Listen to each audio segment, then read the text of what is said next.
Bem-vindo a Toca Livros! Neste vídeo, você vai ouvir um pouquinho deste grande audiolivro. Antes de continuar, inscreva-se neste canal e deixe seu like. Toca Livros apresenta Como Ser Guiado por Deus. Todavia, estou sempre contigo. Tu me seguras pela minha mão direita, tu me guias com o teu conselho, e depois me recebes na glória. Salmo 73, versículos 23 e 24. Não há na palavra de Deus promessas mais preciosas para o homem que deseja fazer a vontade de Deus e que percebe a bondade de sua vontade, que a promessa da orientação de Deus. Que pensamento animador, alegre e inspirador está contido nesse texto, a saber, que podemos ter a orientação da infinita sabedoria e amor em cada momento da vida e que a teremos até o fim da nossa peregrinação terrena. Há poucas palavras mais preciosas em todo o livro de Salmos, que é um dos mais preciosos livros da Bíblia, que estas. Estou sempre contigo, tu me seguras pela minha mão direita, tu me guias com o teu conselho e depois me recebes na glória. Como queima o coração meditativo, crente e obediente quando lê as palavras maravilhosas desse texto. Desejo que tenhamos tempo de examinar as características da orientação de Deus como são apresentadas em muitos textos da palavra de Deus. Mas devemos nos voltar imediatamente para o exame dos meios que Deus usa para nos orientar. De Ruben Archer Torrey.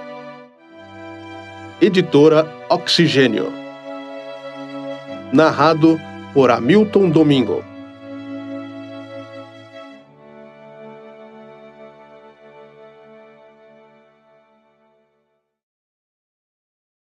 Você acabou de escutar o trailer deste audiolivro. Gostou? Continue conosco e escute 10% de todo o conteúdo deste livro.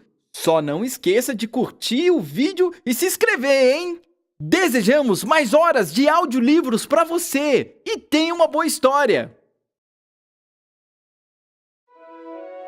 Deus nos guia por sua palavra. Antes de tudo, Deus nos guia por sua palavra. Lemos no Salmo 119, versículo 105, Lâmpada para os meus pés é a tua palavra e luz para o meu caminho. E no verso 130 desse mesmo Salmo, lemos: A revelação das tuas palavras esclarece e dá entendimento ao simples. A própria palavra escrita de Deus é o principal instrumento que ele usa em nossa orientação. Deus conduziu os filhos de Israel por meio de uma coluna de nuvem durante o dia e uma coluna de fogo durante a noite. A palavra escrita, a Bíblia, é a nossa coluna de nuvem e nossa coluna de fogo. Quando ela se move, nós a seguimos.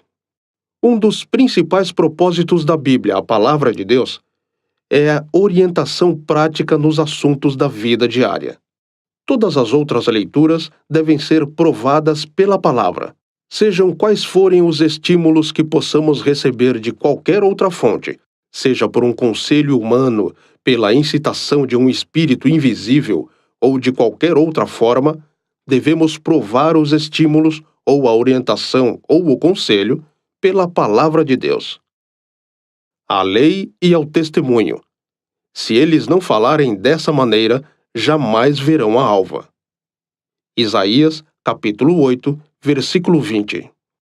Seja qual for o espírito ou o impulso que possamos ter, seja qual for o sonho ou visão que possam vir a nós, ou seja, qual for a abertura aparentemente providencial que possamos receber, tudo deve ser provado pela palavra de Deus.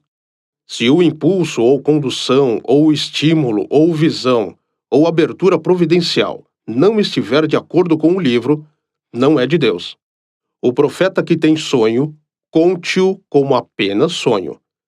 Mas aquele em quem está a minha palavra, fale a minha palavra com verdade. Que tem a palha com o trigo, diz o Senhor. Jeremias, capítulo 23, versículo 28. Se os cristãos apenas estudassem a palavra, eles não seriam tão frequentemente enganados por espíritos sedutores ou por impulsos de qualquer tipo que não provém de Deus, mas de Satanás, ou de seus próprios corações enganosos. Com que frequência as pessoas me dizem que o Espírito as orientou a fazerem isso ou aquilo, quando aquilo que estavam sendo orientadas a fazer estava em contradição aberta com a palavra de Deus? Por exemplo, certa vez, um homem me procurou para me perguntar se deveria se casar com uma mulher que disse ser uma cristã muito bonita, que tinha profunda simpatia pela obra de Deus e que o Espírito de Deus os estava orientando para que se casassem. Mas, disse eu ao homem, você já tem uma esposa. Sim, ele respondeu. Mas o senhor sabe que não temos vivido muito bem juntos. Sim, eu disse. Sei disso. E além do mais, tive uma conversa com ela e creio que a culpa é mais sua do que dela. Mas, por mais que não vivam bem, se você a colocar de lado e se casar com essa outra mulher, Jesus Cristo diz que você será um adúltero. Oh, mas respondeu ele, o Espírito de Deus está nos conduzindo um ao outro. Ora, seja qual for o espírito que esteja conduzindo esse homem, certamente não é o Espírito de Deus, pois o Espírito de Deus não pode orientar ninguém a falar aquilo que está em aberta contradição com a palavra de Deus. Respondi a esse homem, você é mentiroso e blasfemo. Como se atreve a atribuir ao Espírito de Deus uma ação que é diretamente contrária ao ensino de Jesus Cristo? Muitas vezes, os cristãos recebem estímulos de várias fontes que atribuem ao Espírito Santo, mas evidenciam clara e completa contradição com os claros e definidos ensinamentos da Palavra de Deus. A verdade é que muitos negligenciam de tal forma a palavra que ficam em um labirinto com relação aos impulsos e leituras que recebem e quanto à origem desses impulsos e leituras, ao passo que, se estudassem a palavra, detectariam imediatamente o real caráter dessas leituras. Mas a própria palavra deve ser usada de modo correto para que encontremos nela a orientação de Deus. Não temos o direito de buscar a orientação na palavra de Deus usando-a de um modo fantástico como alguns fazem. Por exemplo, não há qualquer fundamento na palavra de Deus para tentarmos descobrir a sua vontade abrindo a Bíblia ao acaso e colocando o dedo sobre algum texto sem levar em consideração seu significado real, que fica claro pelo contexto. Não há qualquer fundamento na Bíblia para esse tipo de uso. A Bíblia não é um talismã, nem um livro que revela o destino, e em nenhum sentido é um livro mágico. É a revelação de um Deus infinitamente sábio, feita de um modo racional, a seres racionais, e obtemos orientação da Bíblia tomando o versículo da Escritura, no qual a orientação se encontra, na conexão em que é encontrado na Bíblia, e interpretando-o orientados pelo Espírito Santo em seu contexto como encontrado na Bíblia. Muitos têm caído em todos os tipos de fanatismo por usarem sua Bíblia desse modo irracional e fantástico. Há alguns anos, foi feita uma predição por uma proeminente professora de teologia de que em certa data, Oakland e Alameda, e algumas outras cidades da Califórnia, e acho que também em Chicago, seriam engolidas em um terremoto. A data precisa foi estabelecida e muitos ficaram na expectativa e em grande pavor. Uma amiga minha que vivia em Chicago ficou um pouco incomodada com o assunto e buscou a orientação de Deus abrindo sua Bíblia ao acaso. E esta foi a passagem que ela abriu. Então veio a minha palavra do Senhor, dizendo: Filho do homem, o teu pão comerás com tremor e a tua água beberás com estremecimento e ansiedade. E dirás ao povo da terra: Assim diz o Senhor Deus acerca dos habitantes de Jerusalém na terra de Israel. O seu pão comerão com ansiedade e a sua água beberão com espanto, pois a sua terra será despojada de tudo que contém, por causa da violência de todos os que nela habitam. As cidades habitadas cairão em ruínas, e a terra se tornará em desolação. E sabereis que eu sou o Senhor. Veio a mim a palavra do Senhor, dizendo: Filho do homem, que provérbio é esse que vós tendes na terra de Israel? Prolongue-se o tempo e não se cumpra a profecia? Portanto, dize-lhes: Assim diz o Senhor Deus: Farei cessar esse provérbio, e já não se servirão dele em Israel. Mas dize-lhes: Os dias estão próximos e o cumprimento de toda a profecia, porque já não haverá visão falsa nenhuma, nem adivinhação lisonjeira no meio da casa de Israel. Porque eu, o Senhor, falarei, e a palavra que eu falar se cumprirá, e não será retardada. Porque em vossos dias, ó casa rebelde, falarei a palavra e a cumprirei, diz o Senhor Deus. Veio-me ainda a palavra do Senhor, dizendo: Filho do homem, eis que os da casa de Israel dizem: A visão que tem este é para muitos dias, e ele profetiza de tempos que estão muito longe.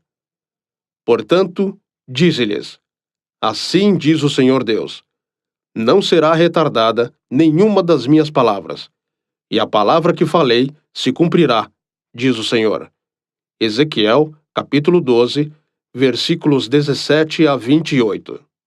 É claro que isso lhe pareceu uma resposta direta, e se fosse, claramente significava que a profecia da destruição de Oakland, Alameda e Chicago seria cumprida imediatamente no dia predito. A mulher me disse isso naquele mesmo dia, mas não fiquei nem um pouco preocupado. Como todos sabemos, a profecia não foi cumprida, e essa suposta profetisa sumiu de vista e, até onde sei, nunca mais se ouviu falar dela. Muitos anos depois, um terremoto atingiu São Francisco e provocou grande destruição. Mas São Francisco não estava na profecia dessa mulher, e Oakland e Alameda estavam, e foram deixadas praticamente intactas pelo terremoto, e certamente não sumiram de vista, como a mulher havia profetizado. Além disso, o terremoto que atingiu uma cidade vizinha ocorreu muitos anos depois da data profetizada. Esta é apenas uma entre muitas ilustrações que podem ser dadas sobre como é totalmente enganosa qualquer orientação recebida deste modo fantástico e sem fundamento. Além disso, o fato de que alguns textos da Escritura vêm à sua mente em algum momento em que você está tentando descobrir a vontade de Deus não é de modo nenhum uma prova positiva de que esta é a Escritura para você naquele momento. O diabo pode sugerir a Escritura. Ele fez isso ao tentar nosso Senhor, Mateus capítulo 4, versículo 6, Mateus capítulo 4, versículo 6, e faz isso até hoje. Se o texto sugerido, entendido em seu verdadeiro significado como determinado pela linguagem, usada e pelo contexto se aplica à sua presente condição, ele é, evidentemente, uma mensagem de Deus para você. Mas o simples fato de que um texto da Escritura venha à mente em algum momento, que por uma distorção do seu significado adequado pode se aplicar ao seu caso, não é evidência de que seja uma orientação de Deus. Posso repetir mais uma vez que, ao receber orientação da palavra de Deus, devemos entender as palavras como são encontradas em seu contexto e interpretá-las de acordo com o significado próprio das palavras usadas, e aplicá-las àqueles a quem fica evidente pelo contexto que tem o objetivo de se aplicar. Mas com esta palavra de advertência contra a busca e orientação de Deus, na palavra de Deus de um modo fantástico e sem fundamento, deixe-me repetir que o principal modo de Deus nos orientar, e o modo pelo qual todos os métodos devem ser testados, é pela palavra de Deus.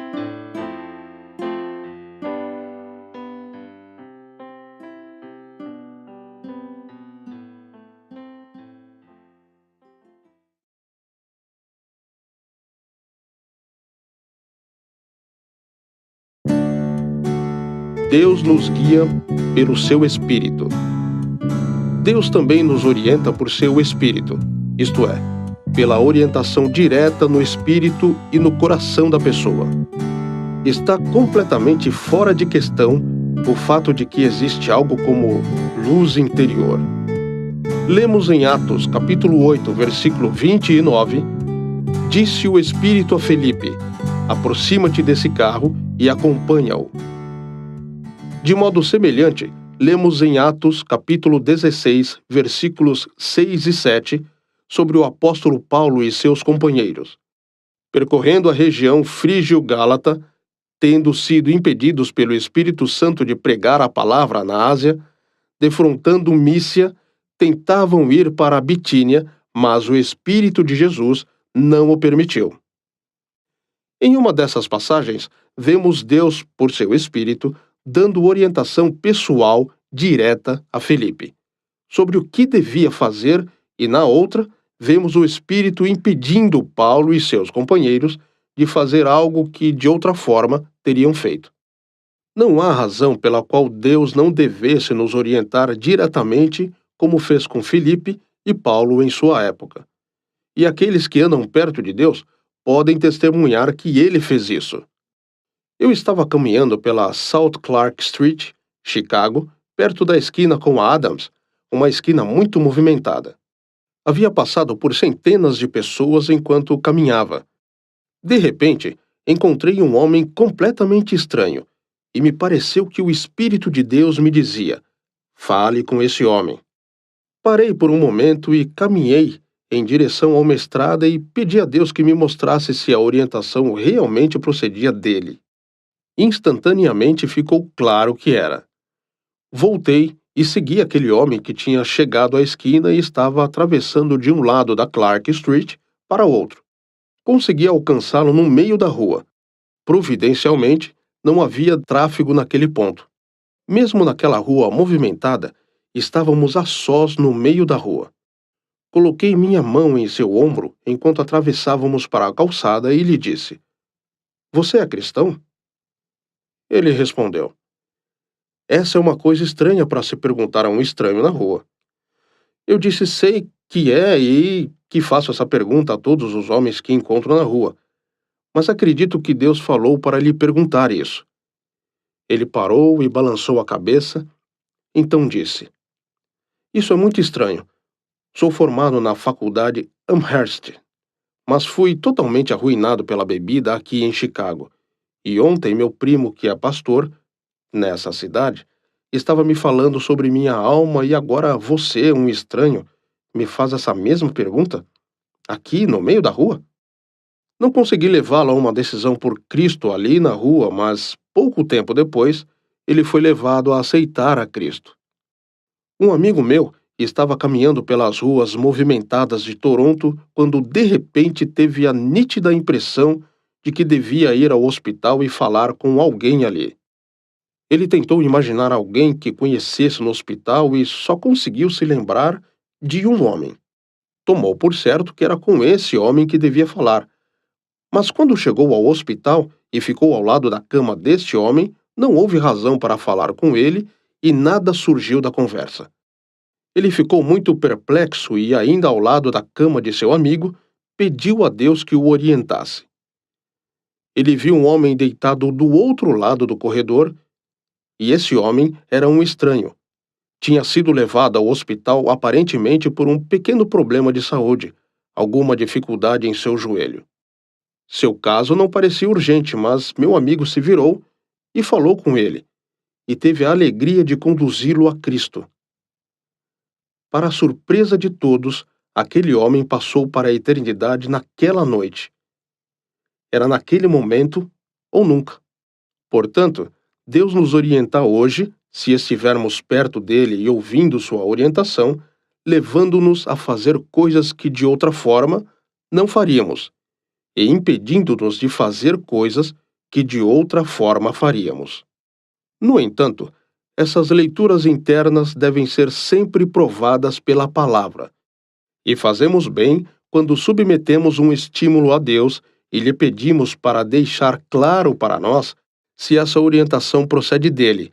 Caso contrário, podemos ser levados a fazer coisas absurdas e em desacordo com a vontade de Deus. Entretanto, embora eventualmente tenhamos o privilégio de sermos guiados dessa forma pelo Espírito de Deus, não há nenhum fundamento na palavra de Deus para nos recusarmos a agir até que sejamos conduzidos. Lembre-se, esse não é o único método que Deus usa para nos orientar. Geralmente, não precisamos desse tipo especial de orientação. Considere os casos de Filipe e Paulo, aos quais já nos referimos. Deus não guiou Filipe e Paulo dessa forma em cada passo que deram. Filipe tinha feito muitas coisas ao passar por Samaria e ir para o deserto, onde encontrou o eunuco da rainha de Candace. E só depois que a carruagem do eunuco apareceu, foi que Deus o orientou diretamente pelo seu espírito.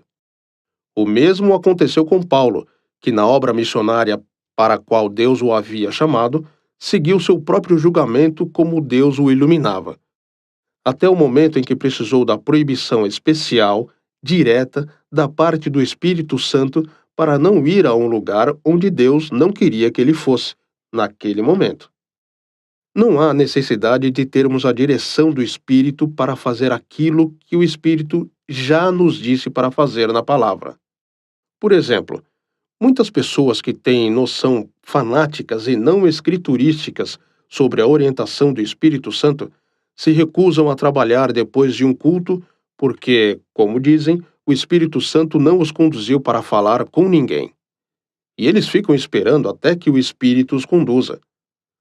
No entanto, como a palavra de Deus os ensina claramente a serem pescadores de homens, Mateus capítulo 4, versículo 19, capítulo 28, versículo 19, e Atos capítulo 8, versículo 4, se obedecerem à palavra de Deus, sempre que houver a oportunidade de trabalhar com os irmãos, eles devem ir, e não há necessidade de uma orientação especial da parte do Espírito Santo. Paulo teria ido a esses lugares para pregar o Evangelho se o Espírito Santo não tivesse proibido. Ele não teria esperado por uma ordem direta do Espírito Santo para pregar. E, quando temos a oportunidade de falar às almas perdidas, devemos falar, a menos que sejamos impedidos. O que precisamos não é de um impulso direto do Espírito para nos fazer falar, pois a palavra já nos manda fazer isso. O que precisamos, se não for para falar, é que o Espírito nos proíba diretamente de fazer isso. Além disso, permita-me dizer novamente o que devemos ter em mente sobre a orientação do Espírito. Ele não nos orientará a fazer nada que seja contrário à palavra de Deus. A palavra de Deus é o livro do Espírito Santo, e ele nunca contradiz seu próprio ensino. Muitas pessoas fazem coisas que são expressamente proibidas na palavra de Deus e justificam dizendo que o Espírito de Deus as levou a fazer isso. Mas um Espírito que nos leva a fazer algo que seja contrário ao próprio livro do Espírito Santo não pode, de modo algum, ser o Espírito Santo. Por exemplo, há algum tempo, ao argumentar com um dos líderes do movimento de línguas sobre o caráter totalmente anti-escriturístico de seus cultos, chamei sua atenção para o fato de que em 1 Coríntios 14 temos o mandamento explícito de Deus de que não mais que 2 ou no máximo 3 pessoas tenham permissão para falar em línguas durante um culto e que essas 2 ou 3 pessoas não devem falar ao mesmo tempo, mas cada uma por sua vez. E se não houver intérprete presente, nem mesmo uma pessoa deve ter permissão para falar em línguas, embora possa falar consigo mesmo em línguas, mesmo que não haja intérprete presente. E a pessoa deve ficar calada na igreja. Chamei a atenção desse homem para o fato de que em seus cultos eles desobedeciam cada uma dessas coisas que Deus tinha ordenado. Ele defendeu a si e aos seus companheiros, dizendo: mas somos orientados pelo Espírito de Deus a fazer essas coisas, portanto não estamos sujeitos à palavra. Chamei sua atenção para o fato de que a palavra de Deus, nesta passagem, foi dada pelo Espírito Santo, com o propósito específico de orientar a igreja em sua conduta e que um espírito que os oriente a desobedecer esses mandamentos explícitos do próprio Espírito Santo, dados por meio de seu apóstolo Paulo e registrados em sua palavra, não podia de modo algum ser o Espírito Santo. Aqui, novamente, devemos ter sempre em mente que há espíritos diferentes do Espírito Santo, e devemos provar se os espíritos procedem de Deus. 1 João, capítulo 4, versículo 1. E devemos prová-los pela palavra. Um dos mais graves erros que alguém pode cometer em sua vida cristã é ficar ansioso pela orientação do Espírito que abre sua alma prontamente a qualquer espírito que venha e tente conduzi-lo. Além disso, devemos ter sempre em mente que não há fundamento nenhum na palavra de Deus para supormos que o Espírito Santo nos orienta de maneiras estranhas e absurdas, ou faz coisas estranhas e absurdas. Por exemplo, alguns têm alguns sinais pelos quais discernem, como dizem, a orientação do Espírito Santo. Por exemplo, alguns observam uma contorção peculiar da face ou algum outro impulso físico. Para outros, o teste é um calafrio ou uma sensação de frio que percorre a espinha. Quando isso acontece, aceitam-no como clara evidência de que o Espírito Santo está presente. No passado, e em certa medida ainda hoje, alguns julgam a presença do Espírito por meio daquilo que chamam de tremores. Isso é um tremor peculiar que toma posse de uma pessoa que eles supõem ser obra do Espírito Santo. Tudo isso é absolutamente sem fundamento da palavra de Deus e desonra o Espírito Santo. Somos informados distinta e especificamente em 2 Timóteo, capítulo 1, versículo 7, que o Espírito Santo é um espírito de poder, de amor e de moderação. A palavra traduzida como moderação realmente significa bom senso. E por isso, um espírito que nos leve a fazer coisas ridículas não pode ser o Espírito Santo. Há alguns que defendem as mais ultrajantes impropriedades e até mesmo indecências nos cultos públicos, dizendo que o Espírito Santo incentiva essas coisas. Com essa alegação, afrontam diretamente a própria palavra de Deus, que nos ensina especificamente em 1 Coríntios, capítulo 14, versículos 32 a 33, os espíritos dos profetas são sujeitos aos próprios profetas, porque Deus não é de confusão, e sim de paz. E no versículo 40, somos informados que tudo em um culto governado pelo Espírito deve ser feito com decência e ordem. A palavra traduzida como decência, nessa passagem, significa de um modo respeitável, o que certamente não permite as desordens, insolências, confusões, indecências e absurdidades que ocorrem em muitos cultos que alegam ser conduzidos pelo Espírito, mas que, provados pela palavra de Deus, certamente não o são.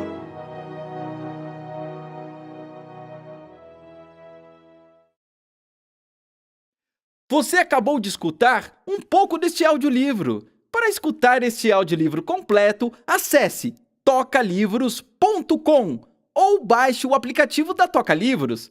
Não esqueça de se inscrever no canal e curtir nossos vídeos. Toda semana, um título novo para você escutar. Desejamos mais horas de audiolivros para você. Até a próxima história!